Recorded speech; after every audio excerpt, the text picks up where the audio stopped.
गुरुनगर नामक भूमि एक अद्भुत घटना घटला। से घटना को भगवान व्यासदेव भगवत गीता रे सूचित करछन्ति जन्म कर्म चमे दिव्यम। बाबांकर जन्म एवं आजीवन कर्म दिव्य इंग्रजी शब्द डिवाइन। एवं स्वामी शिवानंद गोटे बहर ना डिवाइन सोर्सेस बा दिव्य स्रोतावली। से जो दिव्य स्रोत प्रवाहित होता गोबर नदी सहित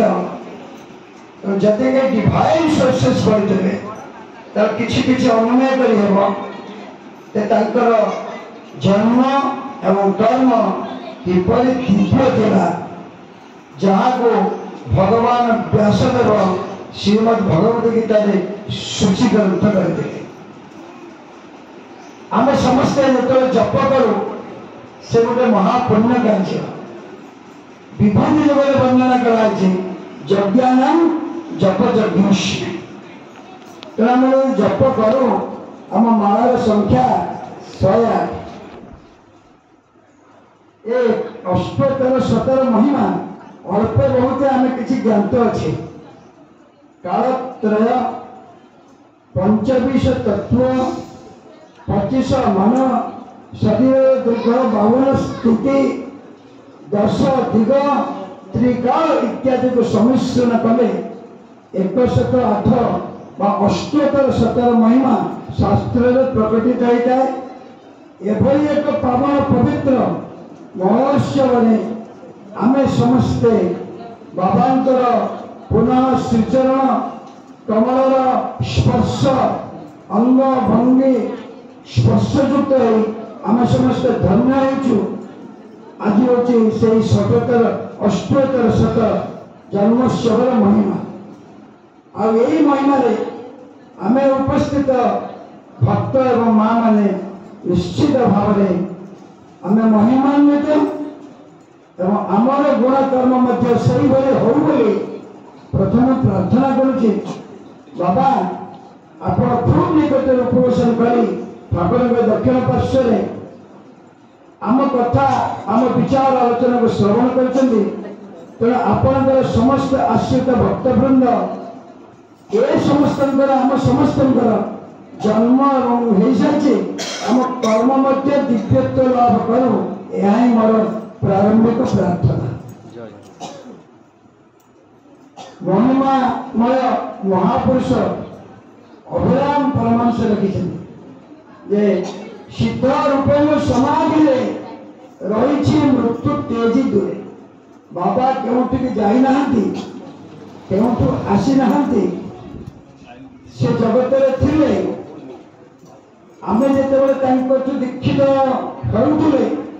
तांको संस्पर्श आसुथिले से आमको प्रत्यक्ष आशीर्वाद करूथिले। एबे समाधि रे विराजमान करी आम मानक निरंतर सिद्ध रूपे आमको शुभाशीर्वाद प्रदान करछन्ति। ये होची तांको सर्वोत्कृष्ट महिमा। बाकी यदि विचार करा जाए तांको जन्म एइथि पे दिव्य थिला। आमे समस्त जानिछे जन्म बेले 27 नक्षत्र थांती 12टा राशि थांती 2टा अयन थांती 2टा पक्ष थांती एवं 6 ऋतु थांती। ये सब पर मध्य 3टा काल थांती। ये समस्त जो मैंने गणित कर परमुटेशन कॉम्बिनेशन आजरा बीज गणित पढ़ा से सूत्र को प्रयोग कले त्रैलोक्य सुंदर त्रिगुणानंद नाम राशि तुला राशि नक्षत्र को अवरी जन्मदान कर जो मैंने यही राशि अवतीर्ण हाँ से अत्यंत उच्चाभिलाषी केवल हमें ना कर्म गुड़िक दिव्य होता है। समस्त कर्म प्रजा मान अनुशोचनीय होता है। तेणु गोमया नदी तीर आविर्भूत यही महामानव जे आम मान जीवन में प्रकाशित है आम मान हृदय ग्रंथि को प्रकाशित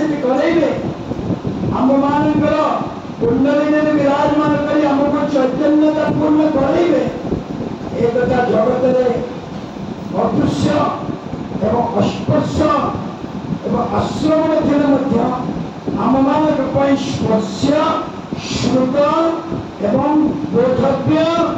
ଏବଂ ଆଲୋଚନୀୟ। ତେଣୁକରି ଆମେ ତାଙ୍କର ଏଇ ଭୂତ ପୟଟି ପବିତ୍ର ଜୀବନୀ ସଂସ୍ପର୍ଶରେ ଆସିବାର ପ୍ରୟାସ କରୁଛୁ। ଏହି ମନ୍ତ୍ର ଅନ୍ୟ କାଳରେ ତାଙ୍କର ଦିବ୍ୟତା ହେଇଥିଲା ସେ ଅନ୍ୟ ଶିଶୁ ପରି ବ୍ୟବହାର କୌଶଳ ତାଙ୍କର ସମସ୍ତ ବ୍ୟବହାରିକତା ଭିତରେ ଦିବ୍ୟତା ଥିଲା ଏବଂ ଅତିମାନବତ୍ୱ ଥିଲା।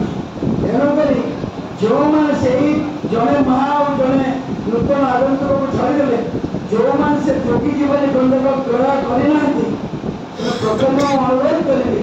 ଶୁଣି ଶୁଣିକି ଅନେକ କଥା ଜାଣିଛନ୍ତି। ତେଣୁ ଆପଣ ସମସ୍ତେ ସ୍ମୃତି ଗ୍ରନ୍ଥକୁ ସ୍ୱାକ୍ଷର କରିଛନ୍ତି, କିନ୍ତୁ ସେ ପୁସ୍ତକ ଖଣ୍ଡିକ ଆମ ପୁସ୍ତକାଳୟରୁ କ୍ରୟ କରିବେ ଏବଂ ଯୋଗୀ ଜୀବନକୁ ପାଠ କରିବେ। ବାକି ରହିଲା ବାବାଙ୍କର ବାଲ୍ୟକାଳରେ ଏହି ସାଧାରଣ ଆମ ପାଇଁ ଭୌତିକ ବିଦ୍ୟା ଅଧ୍ୟୟନ ଦିନ ନଥିଲା। ଆମେ ଯେଉଁ ପାଠ ପଢୁଛେ ତାହା କେବଳ ଟଙ୍କା ଆୟ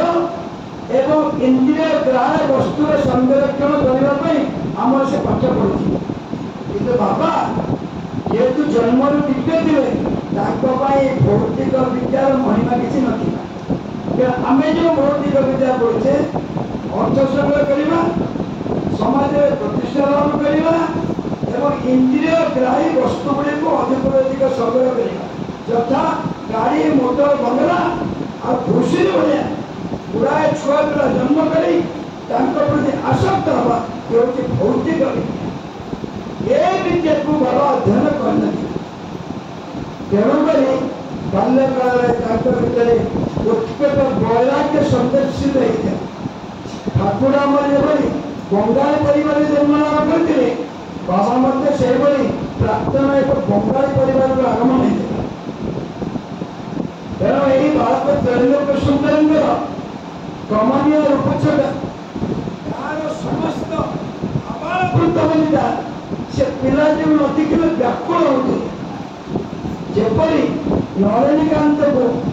କ୍ଷମା ନ ଦେଖିଲେ ତାଙ୍କ ପରିବାରରୁ ତାଙ୍କ ଅଗଣା ପର୍ଯ୍ୟନ୍ତ ଏବଂ ତାଙ୍କ ଗ୍ରାମର ଦାଣ୍ଡ ପର୍ଯ୍ୟନ୍ତ ସମସ୍ତେ ବ୍ୟାକୁଳ ହେଉଥିଲେ, ନଳିନୀକାନ୍ତ ଏପଟେ ଟିକେ ଯାଆନ୍ତା କି। ତେଣୁ ସମସ୍ତଙ୍କ ବୃନ୍ଦାରେ ବାସିକର ମନରେ ଥିଲା ଏଇପଟେ ଟିକେ ତ୍ରୈଲୋକ୍ୟ ସୁନ୍ଦର ଦୌଡ଼ିକି ଚାଲିଯାଆନ୍ତା କି। ଏଭଳି ଏକ ସମ୍ଭାବନାମୟ ପରିସ୍ଥିତି ଥିଲେ ମଧ୍ୟ ଶୀଘ୍ର ସେ ଗ୍ରାମରେ ବହିର୍ଗତ ହେଇଥିଲେ ଏବଂ ଯେଉଁ ଉଦ୍ଦେଶ୍ୟରେ ସେ ବହିର୍ଗତ ହେଇଥିଲେ ତାହା ହେଉଛି ତାଙ୍କ ସାଧନା ଏବଂ ତପମୟ ଜୀବନ। ସେ ସାଧାରଣତଃ ଜଣେ ସ୍ୱାଭାବିକ ପ୍ରତ୍ୟେକ ବଙ୍ଗାଳୀ ମାତୃଭକ୍ତ, କାରଣ 10 ମହାବିଦ୍ୟା ଭିତରୁ 2 ମହାବିଦ୍ୟା ବଙ୍ଗଳାରେ ଅଛନ୍ତି। ସେ ହେଉଛନ୍ତି ମା କାଳୀଙ୍କର ପୀଠ ଏବଂ ମା ତାରାଙ୍କର ପୀଠ। 10 ମହାବିଦ୍ୟାରୁ 2 ମହାବିଦ୍ୟା ବିରାଜମାନ ଅଛନ୍ତି ଗୋଟିଏ ବଙ୍ଗଭୂମି। ତେଣୁ ସ୍ୱାଭାବିକ ପରିବାରରୁ ସେ ମାତୃଭକ୍ତ ହେବା ଏକ ଅଭିନନ୍ଦନୀୟ ସ୍ଥିତି ଥିଲା। ତେଣୁ ତ୍ରୈଲୋକ୍ୟ ସୁନ୍ଦର ଜୀବନରେ ପ୍ରଥମେ ମାତୃଭକ୍ତ ଏବଂ ମାତୃ ସାଧନାରେ ପୂର୍ଣ୍ଣତା ଲାଭ କରି ପରେ ଗୁରୁର ଅନ୍ୱେଷଣ କରିବା ସମୟରେ ଆକାଶ ମାର୍ଗରେ ବାଦଲ ଭିତରେ ଫୁଟି ଉଠିଲା ଯେ ତାଙ୍କର ଗୁରୁ ନିଗମାନନ୍ଦ ପରମହଂସରେ ତାଙ୍କୁ କେହି ପଠେଇ ନଥିଲେ, ତେଣୁ ସେ ଗୁରୁ ବି ଖୋଜି ନଥିଲେ, ସେ ମାଙ୍କୁ ଖୋଜି ଗୁରୁ ପାଇଥିଲେ। ଠିକ୍ ସେଇଭଳି ଚଣ୍ଡୀ ମନ୍ଦିରରେ ଦୀପ ପ୍ରଜ୍ୱଳନ କରିବା ପାଇଁ ମାଙ୍କୁ ପାଇଥିଲେ ଠାକୁର ନଳିନୀକାନ୍ତ। ପରବର୍ତ୍ତୀ ପର୍ଯ୍ୟାୟରେ ସେ ତାଙ୍କ ମୃତ ପତ୍ନୀର ଅନ୍ୱେଷଣ କରୁ କରୁ ମଞ୍ଚାର ବେଦୀରେ ଭାବ ସାଧନା ପରେ ତାଙ୍କ ସହିତ କତିପୟ ଦିନଗୁଡ଼ିକ ବିତେଇଥିଲେ। ନିଗମାନନ୍ଦ ସରସ୍ୱତୀ ଦେବ ଭାବ ସାଧନା ପରବର୍ତ୍ତୀ ପର୍ଯ୍ୟାୟରେ ସେଇଭଳି ମାଙ୍କର ଅପାର କରୁଣାରୁ ବାବା ଆମର ଆକାଶରେ ସ୍ୱର୍ଣ୍ଣାଭ ଅକ୍ଷରରେ ତାଙ୍କ ଗୁରୁ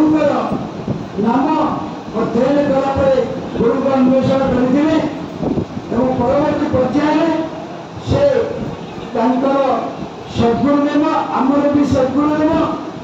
से जीवन में प्राप्त कर पूर्ण लाभ कर सिद्धि लाभ करते तंत्र ज्ञान योग एवं प्रेम सिद्धि लाभ कर चारिखंड बही तंत्र प्रदीप ज्ञान प्रदीप एवं योग प्रदीप ये जो पुस्तक गुड़िक एवं जदि कह मठर प्रकाशित आश्रम प्रकाशित होती प्रेमिक गुण एक अध्ययन तेना आपण मैंने बाबा भाव और प्रेम जगत केते गभीरतम प्रवेश थिला कराए महाप्रभु गौरव भाव और प्रेमर समाधि स्थिति एवं तल्लीनता जबरी थिला आम गुरुदेव बाबा भाव और प्रेम तल्लीनता कौन स्तर न्यून था जो मैंने बाबा प्रत्यक्ष संपर्क आसीथे बाबा केमी भल पाते मर्म अनुभव करते प्रेम सिद्ध लाभ कर महापुरुषंकर अर्पण बोलते स्नेह और प्रेम आम समस्ते भागीदार होती आज अष्टोत्तर शत प्रकाश उत्सव बाबा जो अद्वितीय अनिर्वचनीय महिमा ता संबंध जिते बखाण कले वेद कहती नुहेति न इति एतिकी नुहे आहरी अनेक अच्छी आहरी पर्याप्त अच्छी जहाँ असीम एवं जहाँ अलेखनीय ताकू लिखा जापर ना तेणु संक्षिप्त कर जोगी जीवन पुस्तक खंडिका प्रकाशित कर तेरे सबुठ बड़ कथा है आम जीवन में ठीक है मुझे आपन देखुची आपन जमी मत देखिए समाज देखुं आपण मैंने कई खाई पारती जे ठाकुर निर्वानंद को प्रत्यक्ष करती अस्वीकार करूनी आपण मान भितर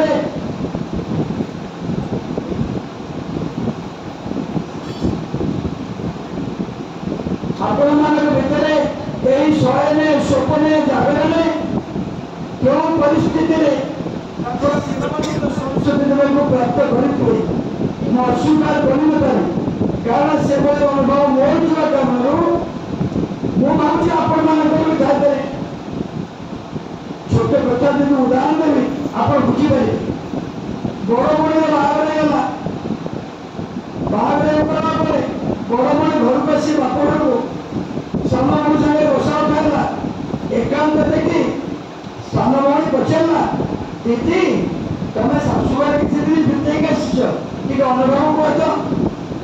बड़ भाई कहला जो दिन तोर बह हम तू से दिन बुझीपार मो पतिकर एवं शाशुबार अनुभव कौन कारण ताहा अवर्णनीय अव्यक्त तेणु ठाकुर महाराज सहित संघर्ष करवा अव्यक्त जो मैंने ठाकुर को पाई जो मैंने बाबा दीक्षा और शिक्षा कारण ठाकुर महाराज सानिध्य लाभ करते से विषय हूँ अव्यक्त व्याख्यान कर शब्द वर्णना कर यही घटना जदि गाँव घटी थाए निश्चित आपण मैंने बाबा करुणा धन्य एवं आप सानिध्य लाभ कर मुझे धन्यवाद करूँ आम सीना जो मैंने ठाकुर सहित प्रत्यक्ष बोधे होना जदि से आपण भितर कई बाबा संस्पर्श आसी मो निजर अनुभव बाबा ठाकुर महाराज रीति सिद्धि एवं ऐश्वर्य कौन सी परिस्थिति न्यून थे मोर दीक्षानुभव 2-3 मास बढ़ेगा कहले प्रताप से हारी पार जो तुम्हें मुझे डाकुली पत्र पड़ूला से टेलीफोन नथिला कहले तो मोहन बल आसिले जो मंत्र ठाकुर मिली तार साधन कौशल से प्रकाश करे जो मैंने रामायण जीवन को जाती समस्ते जानते से गोटे महाश्मशान एवं बाबा जीवन से बाबा दिन प्रथम मौका देले से श्मशान प्रकाशित होता तेणु रामायण नदी कूल जो पवित्र स्थान ताहा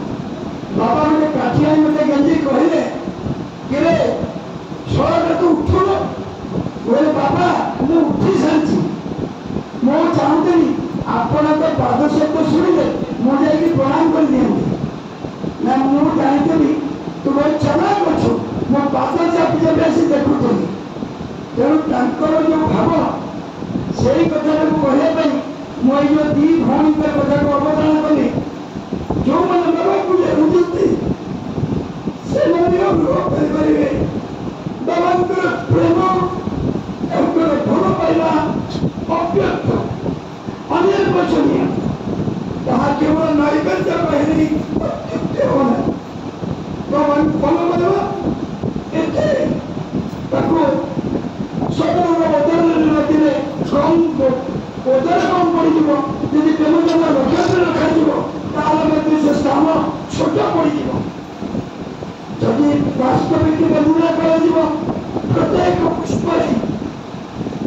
प्रत्येक वृक्षर अंग संगरे प्रत्येक व्यक्तिर इंद्रिय नियोजन दशा बाबांकर करुणा और बाबांकर भल पाइबार परिपूर्णता यदि प्रकृति को किए अनुभव करें ताले बुझीपर बाबांकर भल पाइबा केवल प्राकृतिक स्थिति में परिपूर्णता थिला यदि के प्रकृति को अनुभव कर सामर्थ्य लाभ करें यदि के पंचभौतिक तत्व को अनुभव कर सामर्थ्य अर्जन करें बाबांक भितर जो दिव्यता थिला ताको स्पर्श कर चिंतन कर सामर्थ्य लाभ कर तेणु बाबांकर जीवन संबंध में ये कहले यथेष्ट हम जो दिव्यता ता पुस्तक लेखनी कलम शाही द्वारा कागज रूपांतरित कर तेणु अशीतगिरी समस्या चर्चन संदर्भे से श्लोक जो लिखाई शिव महिम्न स्तोत्र समग्र भूमि को यदि कागज करा जाए एवं तार बटा वृक्ष को यदि कलम करा जाए तब समग्र सागर को यदि शाही कर दिया यदि शंकर स्वयं भगवान पाखे बसी बाबांकर महिमा उल्लेख करती ताले कम पड़ से कागज आ समुद्र रूप काढ़ी एते व्यापक व्यक्तित्व एते असीम जीवन तेणु से एक अद्भुत अनुपम अनुवचन अव्यक्त जीवन को त्रिलोकेश्वर भारती तार शब्द उपस्थापन कर असंभव कार्य सभापति महाप्रभु को निवेदन कर बाबांकर जीवन कहवाई मुझे योग्य मोर इच्छा था कई आसतु भक्त बाबांकर जीवन कहूँ बाबांकर जीवन क्यों आरंभ कले क्यों शेष हम केवल मात्र जन्म दशा संबंध में मुझे समय नेली यदि साधक जीवन माँ सागर संपन्न मौलबार भूषण अवस्थान गंजाम अवस्थान जो आश्रम मठादी मुक्त से आश्रम अवस्थान एवं बाबा जो ग्राम को जाते यदि किसी न कहे से गाँव को गला बेले वक्तव्य शुणा बेले समस्त दीक्षा ग्रहण करते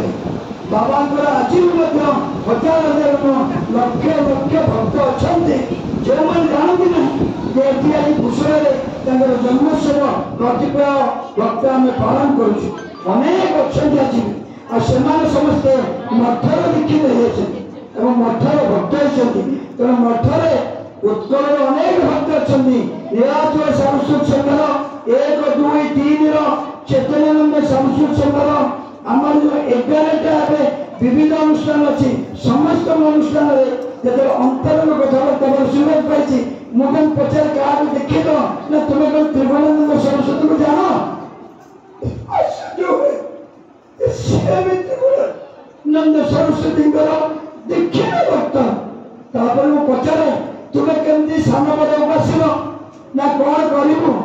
आम तो मोबाइल लोक ये चिदानंद महाराज मठर प्राक्तन महंत अवस्थान करूला बेले संग सुख पाई आम ये भक्ति रही बाबा को खोजलु क्या आम सबुठ बाबा को पाऊलु बाबा समग्र वायुमंडल प्रतिभा अच्छा सूर्यंकर प्रत्येक कणिका से प्रकाशित अच्छा तेना आज उत्सव नाम से कहली प्रकाश उत्सव तेणु आपण मैंने महापुरुषंकर संग सुख लाभ कर जो मैंने दीक्षा नहीं शिक्षा लाभ कर आपण मैंने जीवन को धन्य कर तेणु मुझे भावी आप